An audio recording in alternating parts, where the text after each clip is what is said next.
Hello കൂട്ടുകാരെ, നമസ്കാരം. എൻ്റെ പേര് ആതിര. നിങ്ങൾക്ക് ഞാൻ തുടക്കത്തിലേ പറയുവാണ്, നിങ്ങൾക്ക് ഇഷ്ടപ്പെടുവാണെങ്കിൽ ഞങ്ങളുടെ ചാനൽ സബ്സ്ക്രൈബ് ചെയ്യുകയും ലൈക്ക് ചെയ്യുകയും സപ്പോർട്ട് ചെയ്യും. വീഡിയോ മുഴുവനായിട്ട് കാണാനും ശ്രമിക്കണേ.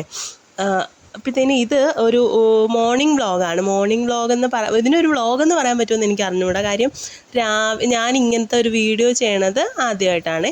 ഈ അടുക്കളയിൽ ഫുള്ള് ജോലിയുള്ള വീഡിയോ ഒറ്റ വീഡിയോ ആയിട്ട് ഇടുന്നതേ ഇതാദ്യമായിട്ടാണ്. അപ്പോൾ രാവിലെ എണീറ്റതിന് ശേഷം ഒരു 2-3 മണിക്കൂർ നേരത്തേക്കുള്ള ജോലികളും പാചകവും അങ്ങനെയൊക്കെയാണ് ഞാനിതിൽ ഉൾപ്പെടുത്തിയിരിക്കുന്നത് കേട്ടോ. ചേട്ടൻ ജോലിക്ക് പോകുമ്പം കാപ്പിയും ചോറും ഒക്കെ വീട്ടിൽ നിന്നാണ് കൊണ്ടുപോകണത്. അപ്പോൾ പറ്റാവുന്ന ദിവസം എല്ലാം ചോറും കാപ്പിയൊക്കെ കൊടുത്തു വിടാൻ ശ്രമിക്കും. എന്തെങ്കിലും ബുദ്ധിമുട്ടോ അല്ലെങ്കിൽ സുഖമില്ലായ്മയോ അങ്ങനെയൊക്കെ ഉള്ളപ്പോഴാണ് പുറത്തുനിന്ന് കഴിക്കണം കേട്ടോ. അപ്പോഴും നമുക്ക് തുടങ്ങാം. ഇതിപ്പോൾ രാവിലെ എണീറ്റ് ചോറ് വെക്കണ പുറത്താണേ. ഇതിപ്പോൾ ഞാൻ കറികൾക്കൊക്കെ ഉള്ള കഷ്ണങ്ങളും തോരനൊക്കെയുള്ള സാധനങ്ങളും ഒക്കെ തലേന്ന് അരിഞ്ഞ് ഫ്രിഡ്ജിൽ വെക്കും. തേങ്ങ ചിരകി വെക്കും. തലേ ദിവസം തന്നെ മാവ് അതെല്ലാം അരച്ചൊക്കെ വെക്കും കേട്ടോ. അപ്പോൾ തലേന്ന് കിടന്നുറങ്ങുന്നതിന് മുന്നേ തന്നെ എല്ലാം പ്ലാൻ ചെയ്യും. നാളെ കാപ്പിക്ക് എന്തുണ്ടാക്കാം, അതിന് കറി എന്തുണ്ടാക്കാം, ചോറിന് എന്ത് കറികളുണ്ടാക്കാം എന്നൊക്കെ തലേ ദിവസം. എനിക്ക് തോന്നുന്നു എല്ലാ വീട്ടമ്മമാരും എല്ലാ അമ്മമാരും നമ്മുടെയൊക്കെ അമ്മമാരും ഒക്കെ ഇങ്ങനെ പ്ലാൻ ചെയ്തിട്ടുണ്ടാവണം കേട്ടോ. എല്ലാവരും അങ്ങനെ ആയിരിക്കും എന്നാണ് എനിക്ക് തോന്നണത്. അപ്പോൾ രാവിലെ എണീറ്റ പാടെ കഞ്ഞിന്ന് വെച്ചാൽ ചോറ് വെക്കാനുള്ള പരിപാടികളൊക്കെ അത് പുറത്താണ് കേട്ടോ. അത് ചെയ്തതിന് ശേഷം എന്നിട്ട് ഫ്രിഡ്ജിൽ നിന്ന് പുറത്തെടുക്കേണ്ട അന്ന് ഉപയോഗിക്കേണ്ട സാധനങ്ങളൊക്കെ പുറത്തോട്ട് വയ്ക്കും കേട്ടോ. പാല് മാത്രം ചായ ഇടുന്ന സമയത്ത് മാത്രമേ എടുക്കൂ. ബാക്കി പച്ചമുളക്, കരിവേപ്പില, കടുവറുക്കാനുള്ള സാധനങ്ങൾ, തേങ്ങ, മാവ് അതെല്ലാം എടുത്ത് പുറത്ത് വയ്ക്കും. അപ്പോൾ ഒറ്റ സ്റ്റെപ്പ് തുറന്നാൽ മതിയല്ലോ, അല്ലെങ്കിൽ ഇടയ്ക്ക് തുറന്ന് നമ്മുടെ ജോലിയും തടസ്സപ്പെടും. അങ്ങനെ ഒരു ബുദ്ധിമുട്ട് ഒഴിവാക്കാൻ വേണ്ടിയിട്ടാണ് ഇങ്ങനെ ആദ്യമേ ചെയ്യണത്. അപ്പോൾ ഈ തേങ്ങയുടെയും മാവിൻ്റെയൊക്കെ തണുപ്പും എല്ലാം ഒന്ന് മാറി വരും നമ്മൾ ആദ്യമേ എടുത്ത് പുറത്ത് വെച്ചു. അപ്പോൾ ഈ ദോശ ലാസ്റ്റാണ് ഉണ്ടാക്കുന്നത്. എങ്കിലും ആദ്യമേ ഉപ്പ് ചേർത്ത് മാവ് നന്നായിട്ടൊന്ന് കലക്കി മാറ്റി അടച്ച് വെക്കും കേട്ടോ. അതിന് ശേഷമാണ് ബാക്കി കാര്യങ്ങൾ നോക്കുന്നത്. അപ്പോൾ ചക്ക കിട്ടിയിട്ടുണ്ട്. അപ്പോൾ ചക്ക ഒന്ന് ഇളക്കാമെന്ന് കരുതി കുക്കറിലാണ് രാവിലത്തെ മിക്ക കാര്യങ്ങളും കുക്കറിൽ തന്നെയാണ് വയ്ക്കാൻ ശ്രമിക്കുന്നത് കേട്ടോ. അതാകുമ്പോൾ പെട്ടെന്ന് നമുക്ക് സമയം ലാഭിക്കാൻ പറ്റും.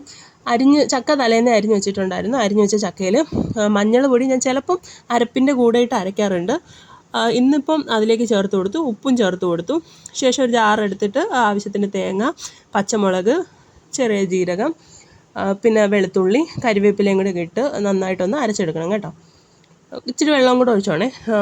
നന്നായിട്ടൊന്ന് അരച്ച് ചേർത്ത് ഞാൻ ഈ ചക്കയും അരപ്പും കൂടെ ഒന്നിച്ചിട്ടാണ് വേവിക്കുന്നത്. നമ്മുടെ സമയം ലാഭിക്കാൻ വേണ്ടിയിട്ടാണ് കേട്ടോ.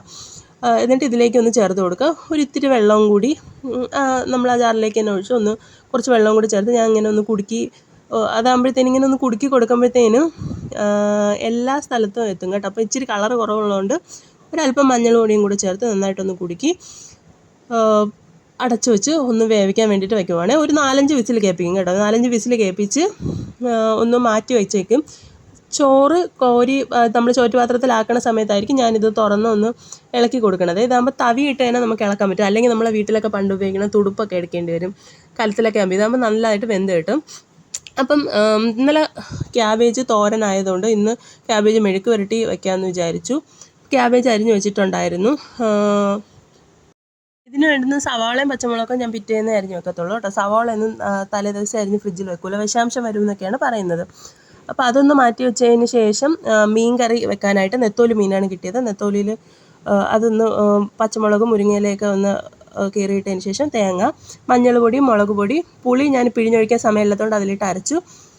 ഉപ്പും ചേർത്ത് നന്നായിട്ടൊന്ന് അരച്ചെടുത്ത് അരപ്പും കൂടെ ഒന്ന് ഒഴിച്ച് അതും ആവശ്യത്തിന് വെള്ളം ഒഴിച്ചൊന്ന് അടുപ്പിലോട്ട് വെച്ച് ചുറ്റിച്ചെടുത്തു കേട്ടോ. ചുറ്റിച്ചെടുക്കുമ്പോഴത്തേക്കും അതിനി ഒരു സൈഡിലിരുന്ന് അതങ്ങ് വെന്തോളും. നന്നായിട്ട് തിളയൊക്കെ വരുന്നുണ്ട്. അടുത്ത് നമ്മൾ ഈ ക്യാബേജ് മെഴുക്ക് പുരട്ടി ഉണ്ടാക്കാൻ വേണ്ടിയിട്ട് ഒരു ചീനിച്ചട്ടി വെച്ചു, കടുക് പൊട്ടിച്ചു, മുളക് പിച്ചിയിട്ടു, കരിവേപ്പില ഇട്ടു. നമ്മൾ അരിഞ്ഞ് വെച്ചേക്കണ ക്യാബേജ്, സവാള, പച്ചമുളക് ഒന്നിട്ട് കൊടുത്ത് ആവശ്യത്തിന് ഉപ്പും ചേർത്ത് ഒന്ന് അടച്ചു വെച്ച് അതൊന്ന് മയങ്ങി വരുമ്പോഴത്തേനും നമ്മൾ ആവശ്യമുള്ള മഞ്ഞൾ പൊടി കേട്ടോ, മുളക് പൊടിയല്ല മഞ്ഞൾ പൊടിയും കൂടെ ഒന്ന് തൂവി.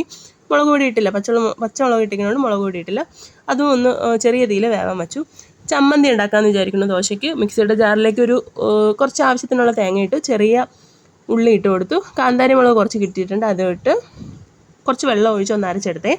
അടുത്ത് വേറൊരു ചീനിച്ചട്ടി അടുപ്പത്ത് വെച്ച് എണ്ണ ഒഴിച്ച് കടുക് പൊട്ടിച്ച് ചെറിയ ഉള്ളി ഒന്ന് അരിഞ്ഞിട്ട് വറ്റൽമുളകും കരിവേപ്പിലയിട്ട് നന്നായിട്ടൊന്ന് മൂത്ത് വരുമ്പോഴത്തേനും നമ്മൾ ഈ ചമ്മന്തിക്ക് അരച്ച് വെച്ചേക്കണില്ലേ ആ കൂട്ടൊന്ന് ഒഴിച്ച് കൊടുത്തു. ആവശ്യത്തിനുള്ള വെള്ളം, ഇത്തിരി നീട്ടി ചമ്മന്തി വെക്കാമെന്ന് കരുതി ആവശ്യത്തിന് വെള്ളം ഒഴിച്ച് ഉപ്പ് ഇട്ട് ചമ്മന്തി ആയിട്ടുണ്ടേ.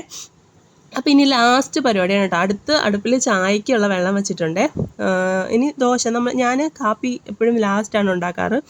ദോശ മാവ് നേരത്തെ കലക്കി വെച്ചിട്ടുള്ളത് അതൊന്ന് ദോശക്കല്ല് വെച്ചിട്ട് ദോശ വെച്ചിട്ട് ദോശയൊന്ന് ചുട്ടെടുക്കുന്നുണ്ട്. ഇതിലിപ്പം വീഡിയോയിൽ കാണുമ്പോഴത്തേനും വലിയ തടിയൻ ദോശ എനിക്ക് ഇപ്പോൾ തോന്നി കേട്ടോ. ഇപ്പോൾ കണ്ടപ്പോൾ എനിക്കും തോന്നി വലിയ തടിയൻ ദോശ പോലെ തോന്നുമെങ്കിലും ഭയങ്കര കട്ടി കുറച്ചാണ് ഉണ്ടാക്കിയിരിക്കുന്നത് കേട്ടോ. അപ്പോൾ ഇനി ജോലി എല്ലാം ആയിട്ടുണ്ട്. ജോലി എല്ലാം എന്ന് വെച്ചാൽ അടുക്കള ജോലിയൊക്കെ ഏകദേശം ആയിട്ടുണ്ട്. ഇനി ഇതൊക്കെ ഒന്ന് ചോറ്റ് പാത്രത്തിലും കാപ്പി കൊണ്ടുപോകുന്ന പാത്രത്തിലും ഒക്കെ ആക്കണം. പിന്നെ കുപ്പിയിൽ വെള്ളം, ചൂടുവെള്ളം ഞാൻ തിളപ്പിച്ച് വെച്ചിട്ടുണ്ട്, അതും ഒന്ന് ആക്കണം. അത്രേ ഉള്ളൂ കേട്ടോ. അപ്പോൾ രാവിലത്തെ കുക്കിംഗ് പരിപാടിയൊക്കെ ഏകദേശം ഒന്നായിട്ടുണ്ട്. അപ്പോൾ പിള്ളേർ ഓണമെന്ന് പറഞ്ഞതിന് മുന്നേ അടുക്കള ജോലിയും കൂടി ഒതുക്കണം. ചാനൽ സബ്സ്ക്രൈബ് ചെയ്തേക്കണേ. Thank you.